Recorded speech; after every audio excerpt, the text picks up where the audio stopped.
अस्सलाम वालेकुम व्यूअर्स। मेरी आज की टिप्स जो हैं वो भी बहुत अहम हैं। उम्मीद है आपको बहुत पसंद आई होंगी। इससे पहले प्लीज़ आप मेरे चैनल को सब्सक्राइब करें और शेयर करें। इंशाल्लाह ताला बहुत अच्छी अच्छी टिप्स आपको मिलती रहेंगी। तो आज की जो मेरी टिप्स हैं वो जले हुए बर्तनों के मतलब हैं कि जब बर्तन बहुत ज़्यादा हम आग तेज़ कर दें या कोई वजह हो जाए तो हमारे बर्तन बहुत बुरे तरीके से जल जाते हैं और इनको साफ़ करना भी मुश्किल हो जाता है।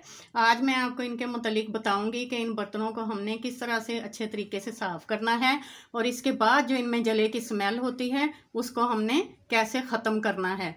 तो इसके लिए हमने क्या करना है, तो इसके लिए करना क्या है, कुछ मिकदार हमने नमक की ले लेनी है और कुछ मिकदार हमने टार्टर केसर यानी टाटरी जो है उसकी ले लेनी है।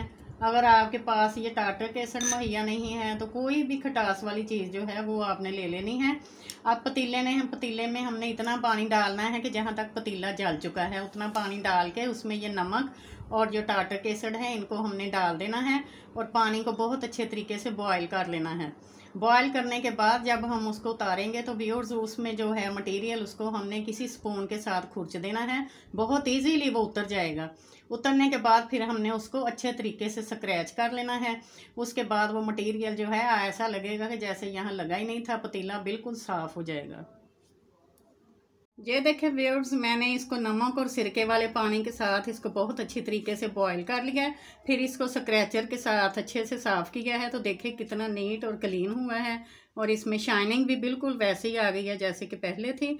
इस तरह से मैंने इसमें ज़्यादा तकलीफ महसूस नहीं की, बहुत आराम के साथ ईज़िली सॉफ्टली मैंने इसको साफ़ किया है। तो उम्मीद है कि आपको मेरी ये टिप्स पसंद आई होंगी। तो आप इनको सब्सक्राइब करें, शेयर करें, सबके साथ शेयर करें, मुझे खुशी होगी। तो इंशाल्लाह ताला नेक्स्ट वीडियो के साथ फिर मैं आपकी खिदमत में हाज़िर होंगी। तब तक के लिए इजाज़त दीजिए। अल्लाह हाफिज़।